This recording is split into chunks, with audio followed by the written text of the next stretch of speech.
Music, dance, theater. It's time to take a seat on the aisle with Tom Alvarez.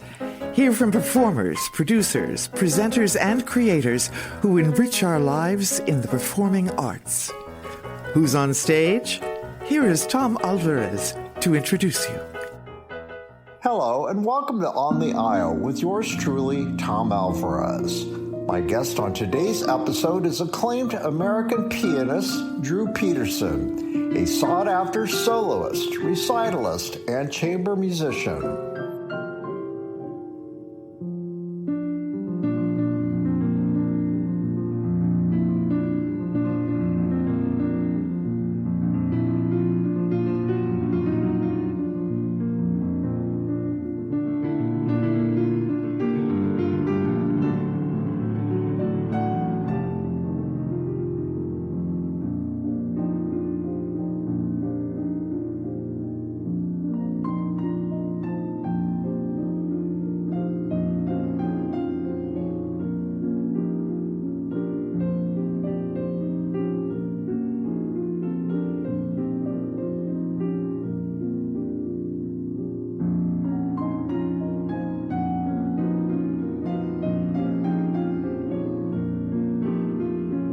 You have been listening to three fantasy pieces, Opus 6, Number 1, Barcarolle, by Charles Griffiths. It's from Drew Petersen's CD titled Barber, Carter, Griffiths, and Others Piano Works. You'll be hearing other pieces from this album throughout the show. Join me now as I go on the aisle in a conversation with Drew. Good morning, Drew. Thank you for coming on my podcast. I know your time's precious, so I really appreciate it. Thanks so much, Tom, for having me. It's a great pleasure. So let's talk about when we met, our history together. I believe it was related to your 2017, you won the American Associates a piano competition that's based here in Indianapolis, a national organization. Is that correct? Yes. I was the 2017 Crystal DeHaan Fellow, the winner of the American Pianists Association. At the time, the organization was called the American Pianists Association. Now it is called the American Piano Awards, a recent rebranding, but it is alive and well in Indianapolis. They're doing phenomenally. And they actually have they're doing their classical finals the following week after I will be in town. Oh, really? Okay. I knew it was coming it's up. very much alive and well. Piano is doing well in Indiana. And I believe the reception where I met you was at the Landmark Center. They have two theaters in there, but it was a cabaret space. Do you remember all of that? Yes, indeed. I believe this might have been actually a year or more after. Okay. The competition, or no, perhaps we did meet at the reception very briefly. Now that night in 2017 itself, there was so much commotion, of course. I mean, of course, I didn't know I was the winner until the very last second, as one usually doesn't. And then, as it usually goes with these competitions and any sort of event, I mean, I imagine a wedding would be the same, although I'm not married.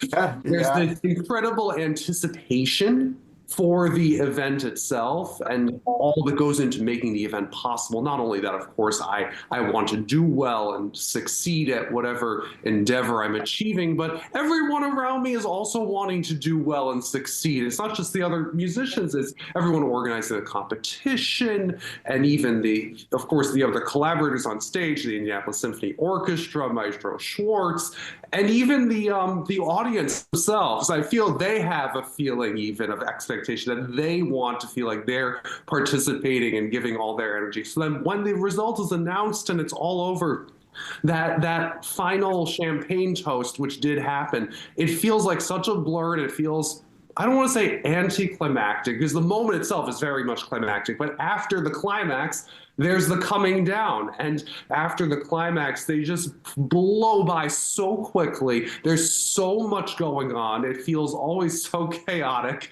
in a great way, but a great way. I'm so glad we were able to meet them. But I do remember several other occasions where we met out and about in town in Indianapolis, and I believe was one meeting at the Landmark Center where we had a kind of reunion of American Piano Awards winners throughout history, both classical and jazz. Was that perhaps? Yes, yes, And I do yes. remember vividly we met when I did my collaboration with Dance Oh, Kaleidoscope of course, yes. It's all chamber about that. orchestra, where Yeah. I believe were we doing either Gershwin or Ravel? I think Gershwin sounds likely because, David Hochoy, he probably set a piece, which is one of his signature pieces from the Gershwin repertoire. So that could have been it. Do you remember with the dancers in blue tuxedos and beautiful blue gowns? Do you Yes, I remember do. that? So probably Rhapsody in Blue. Would that be a good guess? That was it. Yeah. Yeah. One of my favorite all-time pieces. So that event in 2017, I've observed your career from afar. I think we share a lot of the same fronts, but you developed some pretty deep bonds in Indianapolis, have you not? Yes, indeed. Indianapolis is a very special community. Why? Why? I knew you'd ask that question, so I left it in for you. I've had this podcast for a year, and I'm fortunate that I've developed a national audience because a part of what I want to do with this podcast is show that good art is made anywhere, everywhere. But Indianapolis has a very special place, obviously, in my heart. I've been covering it for 40 years, and yet people who find out what we have here in Indianapolis are blown away, much less that we have the American Pianist Association headquartered here in Indianapolis. They certainly did their due diligence when they were looking for a place to headquarter, were they not? Yes, I So, did. yeah, Yes, so I've heard many theories about that particular story. I won't bore you and your listeners with those details because they're not my theories, and I'm not oh, I want to hear them. on the well, I'm not on the administrative side, Tom, if you know what I mean. And Okay. administration of any sort of endeavor in life is often complicated and challenging. And in the nonprofit art space, as I'm sure you are very much aware, it's even, I feel the complications are exponential because what are we doing in the arts? We're essentially,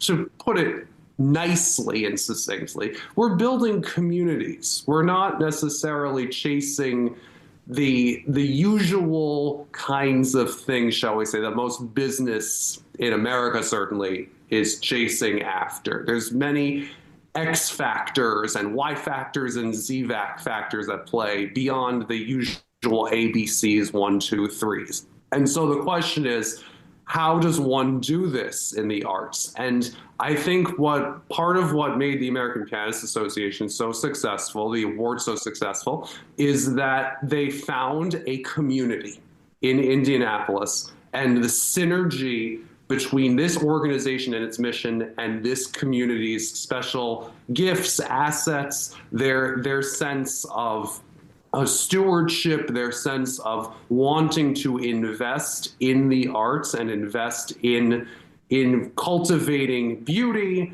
cultivating great excellence, high standards of craft, I think it's really quite special. And I think it's not so easy to find communities, especially nowadays in the 21st century, where there's a great balance, shall we say, between the sense of scale of the amount of people in the community, so that if the community's too big, like let's say a New York City where I'm from, it's very easy to build smaller communities within New York, but it's not so easy to overwhelm a place like New York with a particular organization or even a few. It's just such a big place. There's so much to do. There's a lot of competition for one's time and one's resources. And people are justifiably overwhelmed. But in Indianapolis, it's a small enough community that there's a little less of that feeling, I find. But also, it's large enough that there is a base of people and talent and resources that one is able to draw from whenever one is in Indianapolis. And I always enjoy coming back to Indianapolis because I feel that not only do I have opportunities to meet and work with great artists here and enjoy their craft when I'm not on stage myself, I also am so happy to see the audience because there's so much energy, there's so much vitality, there's so much passion from the audience, and they seem to always be so excited about what's going on, whether it's what I'm doing on stage or what else is going on in town while I'm in town. And I learn a lot. I see a lot of friends. I meet a lot of new friends. And it's really a joy. Well, we have some people in common, and let's give them a shout out. First of all, I thought I might see you there, actually. Everybody else was there that was close to them, but probably your schedule wouldn't allow you to be a guest at Dr. Virgil Chan's birthday party, 70th birthday party for his husband, Robert. Oh, I Yes, know. Drew, Yes, I was so sad. I can't even describe. I've never attended an event that was imbued with so much love and respect for Bob Chan, and I know that they really support you and have from the beginning. Yes, yes. Hi, Bob. Hi, Virgil. We love you. We miss you. I'm so sorry I couldn't be at the party, but I'm so glad, Tom, that you were able to be there. It sounded Oh, like I really, felt really, people say this. I mean, and always sounds disingenuous, but I really was flattered to be invited to be in that group of people there. It was very special. Yeah. well, I It saw was. a handful of photos on Facebook. Oh, did you? Yeah. Robert took a little bit of liberty to post about, 323 photos. Yeah, yeah, And it couldn't have exactly. been enough because it was amazing how many people and how much was accomplished at this one party. Yeah. Well, for those who are listening and weren't invited, I'm sorry. I don't want you to feel like you were left out, but you kind of were. No, It's in the past now, Tom. That's one thing to say I coming know up. that they're crazy about you and your talents, and so I'm sure that you probably tinkle those ivories in their beautiful apartment, right, at one time or Yes, another. Yeah. yes, yes. And their love for all the arts. Let's talk about some of the other people. Of course, David Hochoy, the now retired artistic director of Dance Kaleidoscope. I know he too is a fan, and we just talked about how you were in a performance of DK's. So, do you see all these people on a regular basis, don't you, whenever you can? Of course, whenever I'm in Indianapolis, I try to see as many people as possible. It's quite a list at this point, not to brag or anything, but Indianapolis is that right-sized town, as I said, where there's Yeah. a lot of people, but not too many. This Yeah. allows us to create these deep, meaningful connections. And now, as someone who's not based in Indianapolis, whenever I fly in, I try to see at least one or two friends outside of the friends whom I might be immediately involved with say, the project I'm doing in town. Yeah. But there's a lot more than one or two friends, as we're realizing here. So it's often a challenge. It's often a real challenge to find the time within a few day visit to really see everyone. But yes, David Hochoy is very special to me. In addition to collaborating with his amazing dance troupe, Dance Kaleidoscope, we also bonded because we, shall we say, had similar life trajectories into the arts. We both have spent a fair amount of time in New York City working and studying at institutions for our respective art forms. In my case, it's the Juilliard School. In his case, he worked with Martha Graham.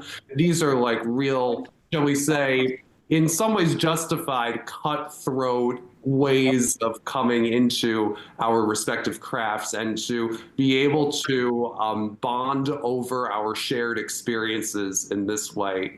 Oh, what they say, if you can make it there, you can make it anywhere. And you're a prime example of that. It is a little bit that way. Now, the difference, shall we say, between the two of us is David is born and raised in the Caribbean, and I was born and raised in New Jersey.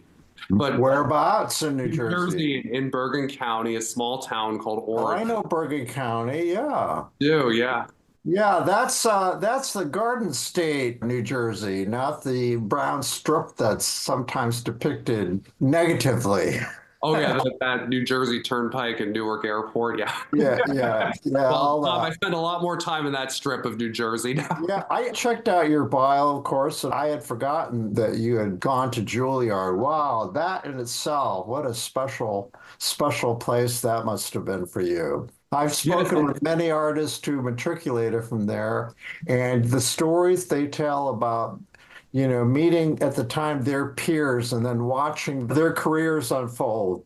That Juilliard really, lived up to the promise for many of them about what they could offer. Would you agree with that? But I actually would. And I find it frustrating to hear from many of my colleagues and peers from school. And I can understand not everyone has A+ experience wherever they might be. And of course, Yeah. it looks hard enough, one can find anything to complain about. I'm from New Jersey and New York, after all. This is what we do, it's our pastime. Find ways to we like to say complain, but it really is code for make things better. But that's fine. And Juilliard is not perfect, as nowhere is perfect. No one is perfect. Nowhere is. However, I feel a little bit mystified when I hear the frustrations from some colleagues, because I felt that I had a really incredible, fruitful, inspiring experience at Juilliard. And there's a lot of talk about, oh, one's colleagues and the teachers they're really tough on you and it's so competitive, and the jokes of the razor blades between the keys of the piano and everyone's out to get each other. And that is not at all the experience I felt. I felt really, in many ways, people at Juilliard, they're very supportive and very humbled and humbling, because one realizes every day that one is practicing this craft that a lot of other people in the building know very well on an intimate level, as well as you do, shall we say. And in many cases with your teachers, better than you do, because they have the added experience of all of the years trying and failing ahead of us. And that being said, whenever I was able to perform at school, perform for my colleagues, perform for my teachers, I always felt this incredible sense of humility that, well, yes, I want to do my best, but look at all of these others around me who are also striving to do their best, and look what they're able to achieve. And I find that really to be inspiring. And I came out of the experience feeling nothing but inspiration. Very, very little sense of, am I good enough for this? I mean, am I good enough every day? That's another question. Yeah. But never a sense for me that I was never given any sort of energy from the school, of questioning, well, do you really deserve to be here? Maybe you should, do something else. No, it was very encouraging and very supportive, is how I felt. So let me ask you this. I mean, it's kind of the cliche journalist question that I'm sure you had to answer millions of times, but are you a perfectionist, and why? If so. Well, I feel that, for better or worse, my craft demands that I be a little perfectionistic. I mean, what is perfectionism, right? For me, it's striving to achieve whatever artistic goal or collaborative goal that I set out to. And if by perfectionism we mean trying my best every day to be a little better and get a little closer to whatever those goals might be, then yes, of course, I'm a perfectionist beyond a perfectionist. Isn't that what art's all about? That search for perfection, seamlessness, if you will? I mean, for me, I feel that yes, it is. And maybe seamlessness, I think, is a great word. I think that's getting very close to what I feel is what art is. I mean, for me these days, art is expression.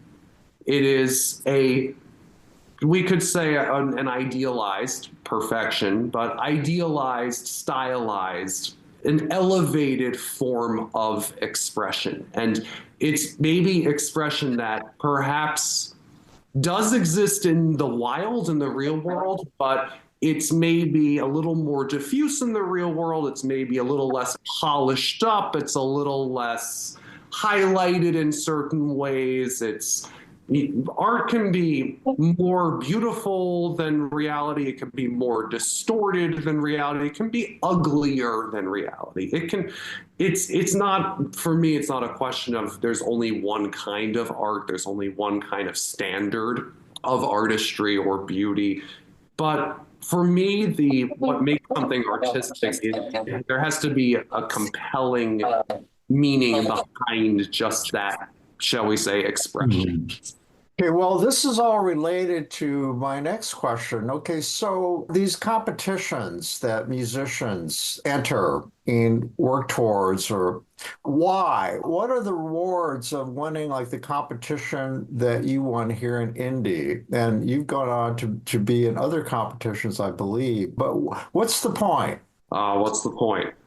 So there's the selfish dimension. And the selfish dimension, by the way, is not always about just being number one and being famous. Although It's that's the money too, right? We have to talk it's about the the money too. No. I wish these competitions paid that much. You know, if I were a golfer, now that's a career of competitions, and you Sure. win a couple, and you're number 10 or number 15, and you can actually live a couple years. But Yeah. you know, the money is always very nice too. But I feel selfishly for any professional artist, a competition is really a great opportunity to learn repertoire and to be able to give oneself an excuse, an opportunity to really prepare it at a very high level to perform for a very astute audience. And I'm not only talking about the jury. The jury, of course, is very astute, but often there is, if you can believe it, Tom, there is a, shall we say, career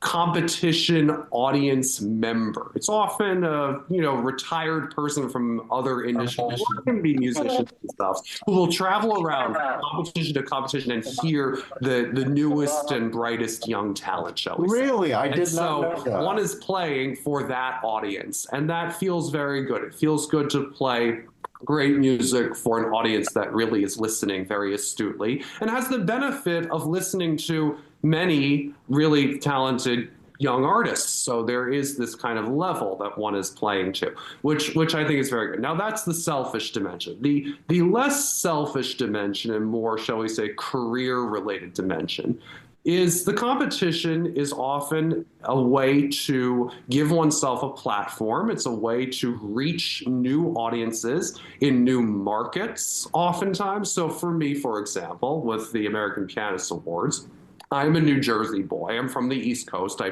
did my undergrad at Harvard, so more Northeast even than New Jersey in Boston. And then I came back to Juilliard, to New York. And then I realized, okay, I'm a New York, New Jersey kind of guy. I'm from that part of the country. I have a grandmother in Florida. There's a couple arts organizations in Florida where I've performed. California is a big market for classical music. I've performed there. However, there was one part of the United States really that I had never been to, the Midwest. And so when I heard that I was nominated for the American Pianist Awards, I took this very seriously because I realized, oh, now if I do well in this, and in the American Pianist Awards, it's an unusual competition. One is invited as a finalist to do multiple performances in the Indianapolis area over the course of 13 months. And so I realized, oh, even if I don't win the number one prize in this one, if I make it to the top 5 finalists, I'm able to engage with the Indianapolis community, and this may open up the Midwest to me, which is a new market entirely. So I felt, okay, this is a really good opportunity for that reason alone. So that's a reason why we might do competitions. Then, of course, there's the marketing element. There's nothing like a first prize. And the bitter reality in my industry is even a second prize, it's not a first prize.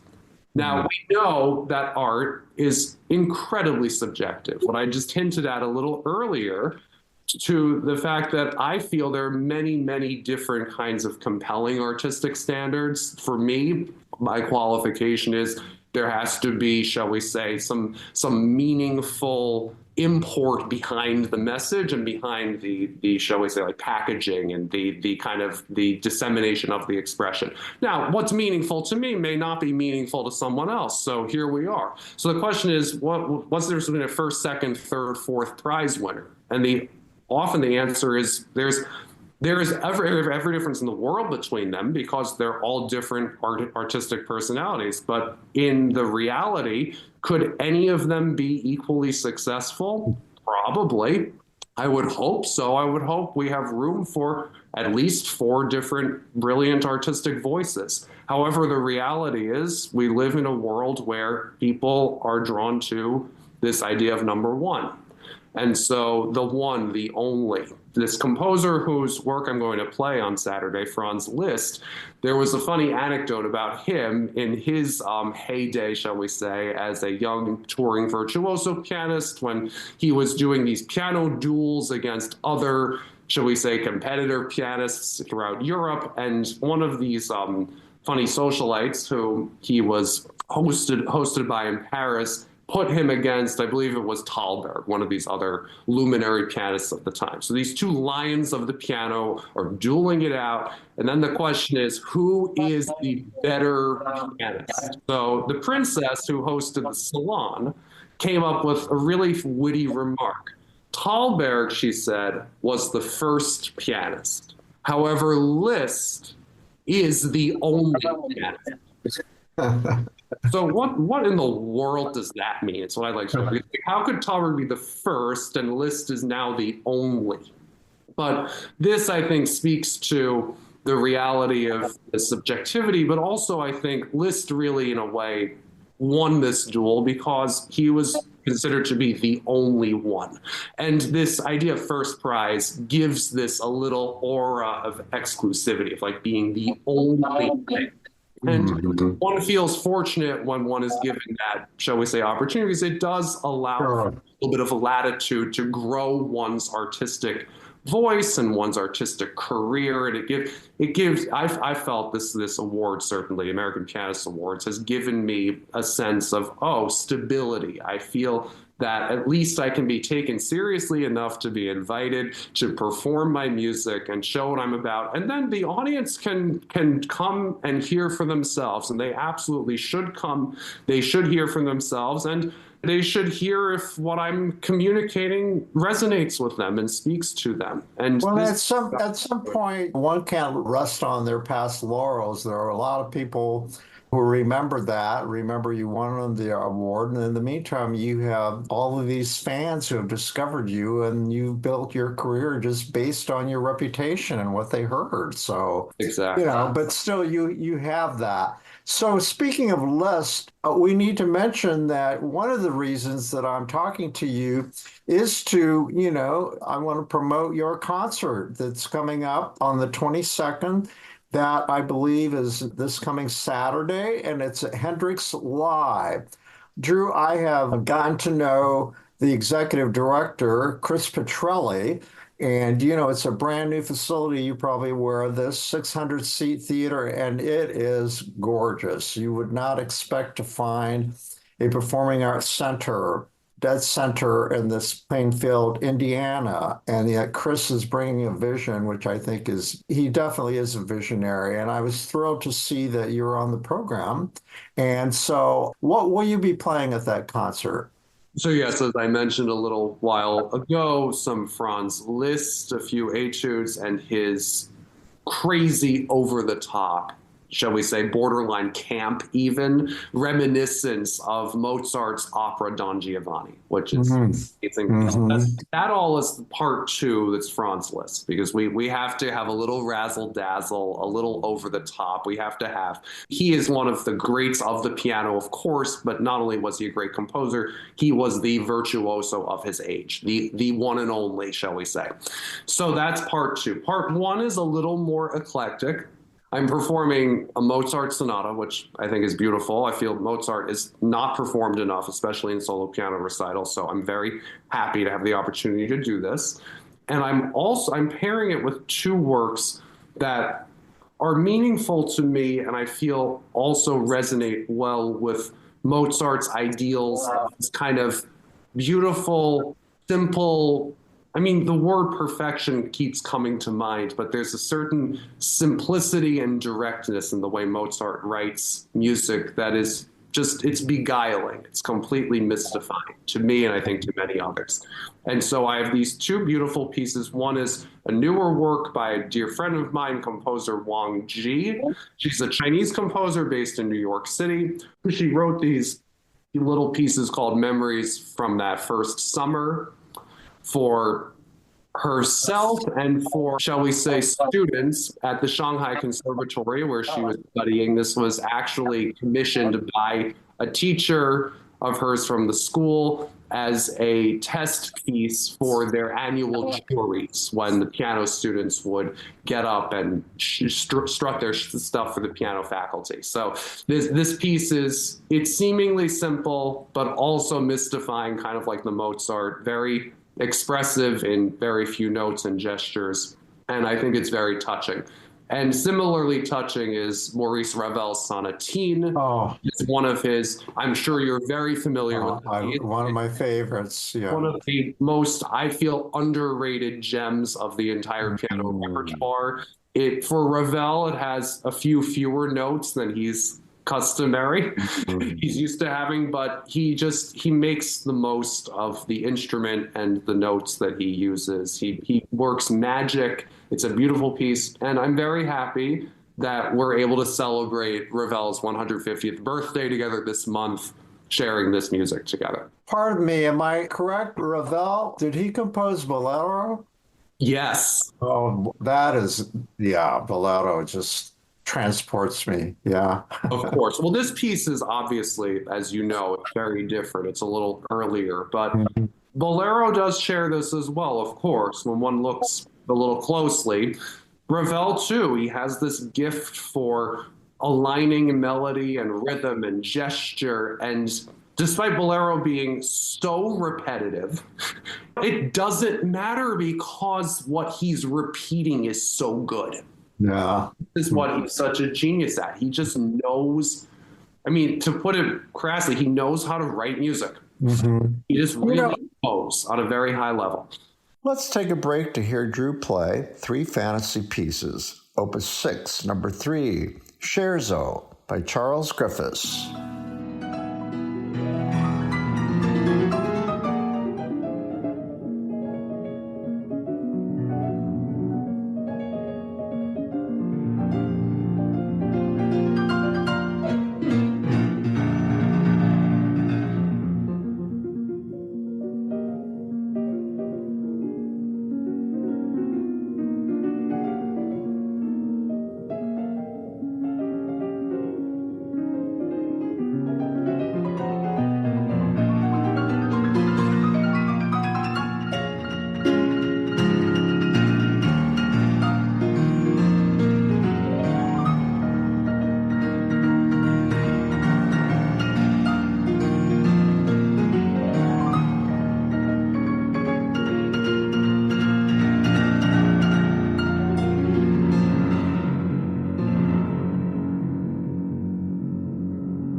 So let me ask you this about, I know that you have agents and you have people who book for you, but do you have a hand in the selection of the venues? I mean, do you know anything about this new venue, Hendrix Live, by any chance? Well, I know that it's a new venue. I know a little more than just perhaps about the venue because I was able, this is an unusual kind of circumstance, I was able to help select the very piano that I'll be. That is so cool. Yes, and in addition to it being the piano I'll perform on March 22nd, it will continue to live on at Hendrix Live as their concert instrument. So it's really cool. I felt this incredible sense of responsibility when I was invited. Well, you share something with Michael Feinstein because, as you know, he's the artistic director of the Center for the Performing Arts in Carmel. And he chose, they have, I think, 2 different pianos, for different genres of music, I think. Anyway, yeah, so Michael, from the very beginning, he and someone else went shopping at the Steinway Company in New York. I think I did hear this story as well. And I've played at the Palladium in Carmel, Chopin Concerto with the Carmel Symphony. And I do remember hearing this story. I don't think I performed on his piano that he selected because There's a jazz piano allegedly. I don't know. I don't understand it's classic. Yeah, that's what I thought, that there were a couple of different pianos for different kinds of music. Yeah. Yeah, but be that as it may, it is what it is. This piano that we were able to find in that Steinway in Queens was really, I think, very special. Okay, that's one. Depth of tone. It's really versatile. It's fun to play. It's fun to make music with. It's very responsive. It's one of those pianos where if I can think it, it can be done. Sometimes you can think of things and the piano isn't quite willing, or you have to really coax it to do certain things. But this piano it's not one of those. It's able to just do whatever it is that I want and need, which is great. You know, I interview entertainers and artists of all stripes, to all genres, and I'm always drawn to those artists and performance. You know, it doesn't matter whether it's 1,600 seat venue or a small intimate space, but concert pianists, you know, I often, and I believe that you have this quality. It doesn't matter what the space is, that you can make it feel intimate, that you can draw people in, no matter how sized the crowd is. Is that something that you do intentionally? That's a great question, Tom. That's really good. You know, I think there's this. You know, when singers say, for instance, that I want you to feel like I'm singing directly to you. I think Liza Minnelli, I just saw an interview she did. She talked about that. You know, people tell me I connect with them, and she says, it's because I don't sing for everybody. I'm singing for you, directly to you. Yes, and it's funny you mentioned this anecdote because I have a similar one from Arthur Rubinstein, where he would talk about his ideal performance would be he would get up on stage at Carnegie Hall for thousands and thousands of admirers, and he would pick one person. He would see whichever person it is in the hall among the thousands there, and he would think to himself, I'm playing this recital for you. And he would play. And of course, it's through transitivity, I suppose. It's not only that this one person experiences that energy, but everyone in the hall experiences that energy. And for me, there's a dimension of that. There's a dimension of the music itself. It gives me an incredible amount to work with, incredible amount of emotional range that it inspires within me. And of course, I find that it's not only a one-directional thing. I find that it's as much there's a feedback loop going on. So what I'm sharing through the music with the audience is then their reactions and energy is coming back to me. And that is inspiring me as well. And that can be a little bit scary at times because one can feel the audience, at least I feel I can, and one can think certain things. One can think that, oh, maybe an audience is a little fidgety or a little not so engaged for whatever reason because they're just not really interested or they don't like what I'm doing, perhaps. And that's a little bit of a dangerous place to be in. And I try not to dwell there too long. I try to engage. And I try to just focus then on giving what I can and being inspired by what's in the music. And I feel the solution for me to help with this is, first of all, to play music that I love and trying to avoid playing music that doesn't really speak to me because that just makes it so much harder to tap into all of that. And then ideally, of course, also to have a beautiful piano and a beautiful hall to work with because we're working with sound. We're working with the instrument that we have at our disposal. We're working with the acoustics of the room. And that can help too. But of course, those are often beyond our control. I often don't get to pick the piano I'm performing, and I certainly don't necessarily get to redesign the acoustics of any given hall. There are halls in the world that I really enjoy performing in. There are some that I don't enjoy performing in. Now, will I try to avoid returning to certain halls? I don't know. I mean, if I'm invited to share music and people are really excited about it, I would be quite remiss in turning that down, even if I'm not so enthusiastic with, shall we say, the infrastructure in place available for me, because I'm all about sharing the music with people. I'm really happy when people want to hear more music, whether it's performed by me or someone else. So to say no to this because, oh, I don't like the hall, that's not. Yeah, you choose your battles, right? Yes, I choose my battles. And to your point, Tom, I think the biggest battle and the most important one is that communication with the audience and bringing the audience into the experience. Your playing has been called commanding and poetic. And I don't know what critic or reviewer said that, but why those two adjectives do you think? Well, I mean, one can say it's either flattering or not. It's easy to, you could come down. Well, let's be transparent. It's in your bio, so it's in my bio, so it can't be that bad. So I'm going to take the flattering angle for today. So the flattering angle would be, to me, it speaks to those ideas I was talking about of artistry that is meaningful as well as, communicative and expressive. And I feel that this command and poetry speak to maybe some depth and some, a sense, the sense of like, okay, this is what it is. It's a fully formed expression. And the poetry is maybe this, depth and subtlety within that expression. It's not just a monolith on the surface. It actually has depth, it has dimension, it has maybe some ambiguity at times. What does poetry mean to any of us, right? It's a subjective thing. And the fact that my expression can have this at once solidity and stability and command, and it actually commands presence and attention, but also has room in it for subtlety and questioning, I think is very nice. So tell me about your schedule. Do you live in Manhattan? So I live in New Jersey currently, actually. Okay. Yes. Is that your music room? Because it's perfect for a Zoom call interview. It's just too bad this isn't video because, it personifies. You've got the score behind you, the piano. You got a sculpture back there in the corner for those who can't see what I'm saying. And then you have these lovely paintings up there. What are those paintings? Oh, my grandfather was, in addition to many, many, many talents, he was an amateur oil painter. Okay. Now, amateur oil painter, he didn't earn a living doing it, although he did sell his work, and he has work all over the world now. He's since passed away about 10, 12 years ago now. But that being said, he was extraordinarily prolific as an artist. And I grew up surrounded by his work.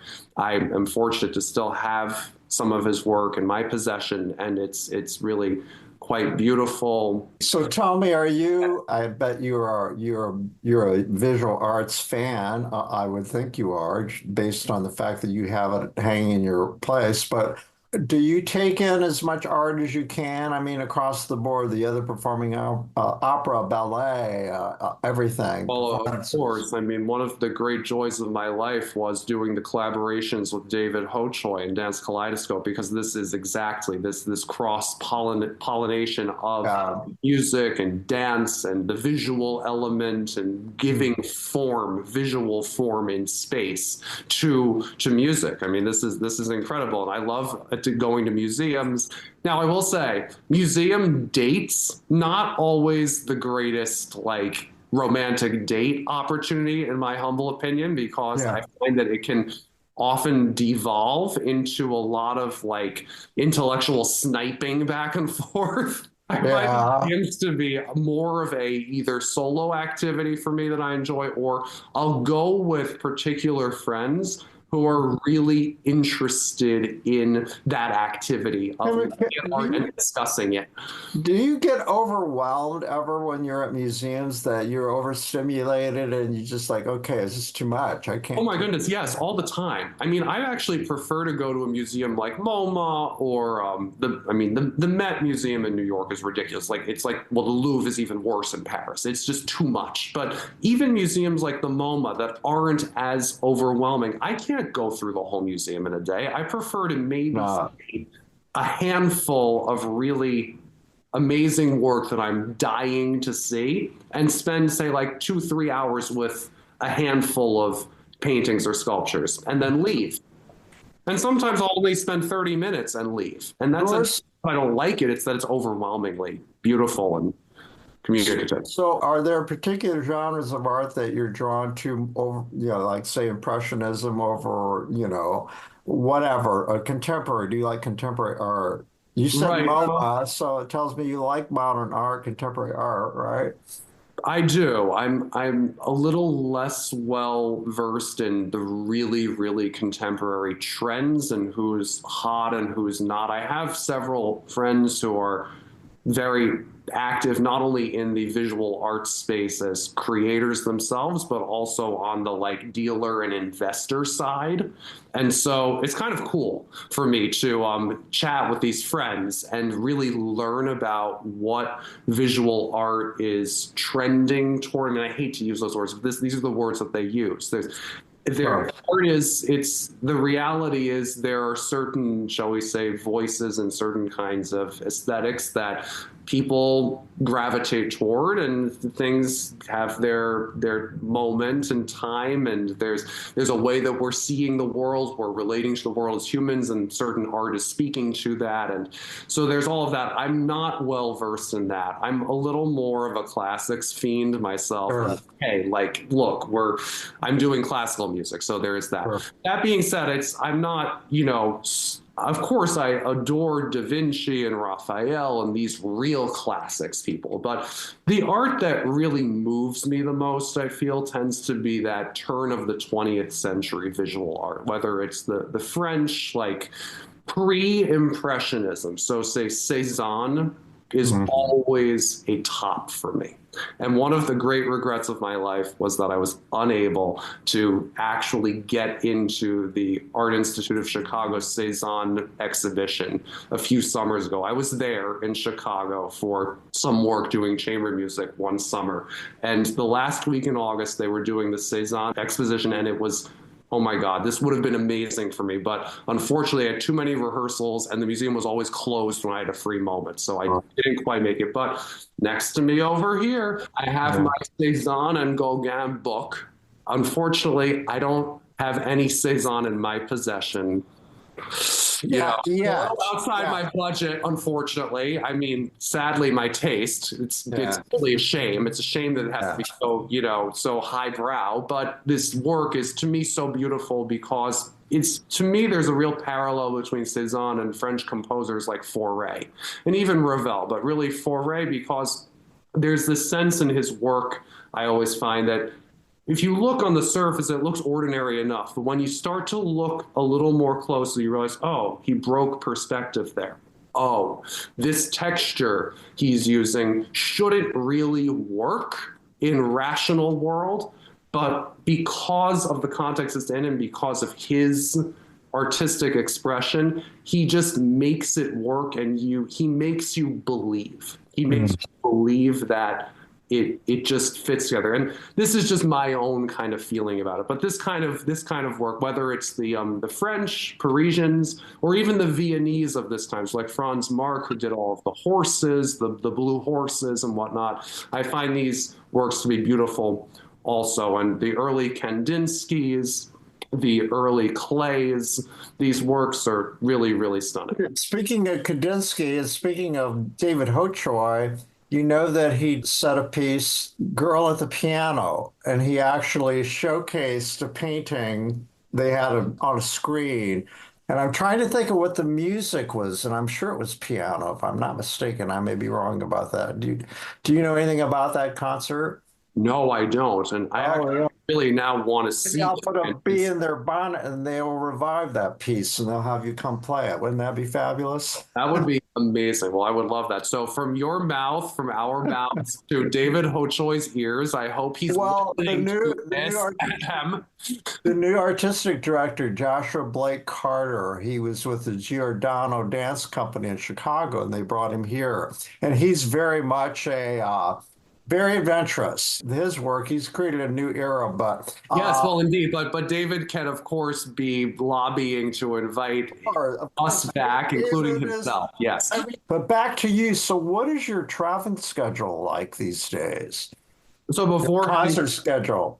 yes, indeed. So before heading to Indianapolis, I have some work to do in Chicago. I'll be performing two truncated versions of this recital, and I'll be doing in Plainfield for two friends of mine at the Steinway locations in and around Chicago. So that will be fun. And then following Plainfield, I go to Columbus, Ohio for another solo recital. So it's a nice little Midwest tour that I've got going on. And then, Well, isn't this the spot where you wanted to be way back in 2017, the Midwest? exactly. So it's happening. It's happening what you strategically planned. You are now experiencing. That's pretty cool. It is. It indeed is. So do you do much international travel or bookings over there I haven't in a while. around the world? Yeah. For me, that I felt that I was a little busier overseas in Europe, but even farther afield than that, Israel is a popular market. Korea is another. South Korea is a popular market. The pandemic, this lockdown that we had, was a little bit of a setback for me and for many other artists. And what I found it did for my career is it stymied a little bit of the international travel. And sometimes if one has a few months, seasons of disruption, it's just a little harder to get back into the swing of things in certain markets. And so I've been spending a little more time here in the States, which is fine. There's a lot to see in the United States. There's a lot of people. There's a lot of arts. It's thriving here. And so I'm very happy because. What's the competition like for concert pianists? Whoa, well, that's wow. Well, of course, it's extremely competitive. But to be honest, I'm a little bit spoiled in the sense that I can farm a little bit of that firsthand dealing with that to my team of agents. And they are really the ones who one can talk to and speak to about the competition for not only pianists, but for any performing artist in the 21st century. Because there is a little bit of a fear, although I feel it's a little unfounded, that there are fewer presenters and the presenters are presenting less than they used to. I don't know if that's really entirely the case. I think it's just there's been a little bit of hesitation on the part of presenters, managers, and artists to really go forward with certain projects in this new world that we're living in, because we live in a world of increased uncertainty. We had this global pandemic that was incredibly disruptive to all aspects of life. And we've had a lot of political turmoil, obviously, in the last 5 to 8 years as well, in this country and also overseas. And I feel that there's a general sense of unease among people, and that maybe makes for a feeling of increased competition or increased scarcity of whatever that may be, resources, opportunities, a fear that will we actually be able to follow through on our commitments. But we do follow through on our commitments. We are putting on shows, we're sharing art, we're doing it. Audience comes and they're as enthusiastic as ever. So I don't feel I need much more proof than that to show that the art is it's not dead, and it's not at all dying or irrelevant or feeling that it's people are feeling it's not needed. Of course it's not needed. Oscar Wilde, all art is quite useless, but that's precisely what makes it so valuable. Drew, I wanted to actually dedicate this program to someone that we both shared, and her loss for me was profound, as it was for many, and that would be Marianne Tobias. I met her the same night that I met you. So it was really momentous. And, you know, she was always surrounded by people, and I could never get to her. I mean, I'd seen her out for years, and I never wanted to be one of those people that, you know, I'm going to talk to her whether she's talking to anybody else, and tap someone on the shoulder. You know how that goes. I just didn't want to do that. And when she talked to you, she would look at you as if, you're the only person in the room, and she talked about connection to people. And she was a huge fan of yours. And as you know, she was a pianist, a concert pianist, and you both shared Harvard. Yes. Both attended Harvard. She was very proud of that. And I think that's one of the things she was very proud of you is because, you attended Harvard, of course. It's a very close-knit community. I think every big city has a Harvard club, and they have one here too, I believe. But anyway, what are your thoughts about Marianne? Well, Marianne was an incredibly special human being. I feel so fortunate to cross paths with her. It was all too brief for me, as I mentioned, with these competitions and these career opportunities. Marianne, to speak to her personality and her whole attitude toward life, she is the most humble, self-effacing personality. And she was so outward looking, so giving, so interested in everyone around her that it's easy to forget how brilliant well, it's not easy to forget how brilliant she is. She's brilliant. She was definitely brilliant. But it's easy to forget her own contributions that she made because she never wanted to draw attention to them. But she was always so giving, so encouraging of me and my colleagues who were in this industry. Those who knew her and had her as a friend really were very fortunate, is how I feel. And I feel very fortunate to be among the many, many, many friends and admirers of Marianne Tobias, because she was a very special human. We also were very lucky, and we had a lot of fun performing four-hand piano together at one of these APA family reunions, shall we say. So that was really fun that we were able to do this. And a dear friend of mine, also a Jersey boy, Aaron Steinberg, who was one of the members of Dance Kaleidoscope during David Hochoy's tenure, he shared with me that he also got to know Marianne Tobias, and she was able to dance with I was there. Oh, you were there for that. Okay. So yeah, Aaron and I are very good friends, and we really got a kick out of this. That, oh, Marianne, she knows how to pick the good ones. She's playing piano with Drew, she's dancing with Aaron, and this is just great. Had you by any chance ever visited her home? Yes, I have. Well, you know that she had two pianos, two grand pianos in her living room. She used to play frequently with her dear friend Maestro Lepar. Yes. And I had the privilege of sitting in her home, listening to her during practices, and I felt that was rarefied. I would feel the same way if you invited me to sit in and listen to you practice, Drew. So maybe someday that'll happen. I have to tell you, it's been a delight talking with you. I can see why those adjectives are used in your bio, commanding, but it really reflects the way you express yourself generally. I love your directness, It's been fun interviewing you. You cut right to the chase. I like that. Oh, thanks, Tom. You ask amazing questions, so. Well, listen, we ventured all over the place in this interview. That's how I like it. I want people to listen in and I'm sitting in a restaurant and I'm eavesdropping on these two, chatting away about this and that and the other. So. Would love this. This is so much fun. I hope we'll do more soon. So tell me this, what message would you like to leave for those who are considering attending your concert? What can they expect? Ooh, I think they can expect an evening of thrilling music, of incredibly emotionally deep music. I mean, deep and nuanced and ambiguous. I hope people come away asking even more questions than having found answers, but I'm sure they'll find some answers too. I think we're very fortunate to have this incredible repertoire, this canon of literature, because it is a great literature of our civilization in the form of classical music. And I'm just so excited to share some of the music that's been speaking to me over the last year with all of you. Well, with that, I will bid farewell and thank you again. Thanks, Tom. It's always a pleasure.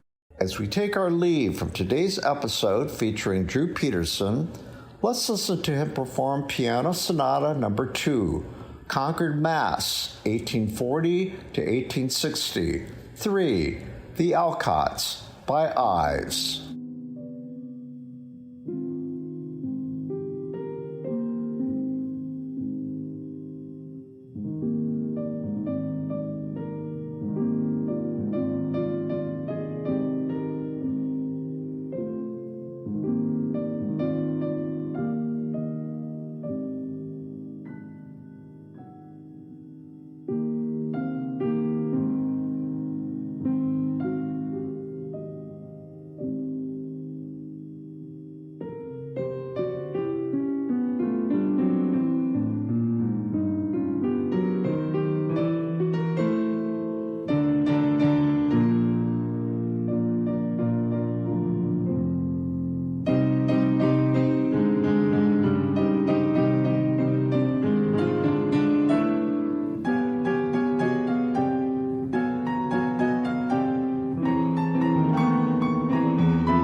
Our thanks go out to our media sponsor, Urban Times. Urban Times is a monthly news magazine which serves as the official neighborhood newsletter for 16 Indianapolis neighborhoods, offering news about development, arts and entertainment, and from the business community.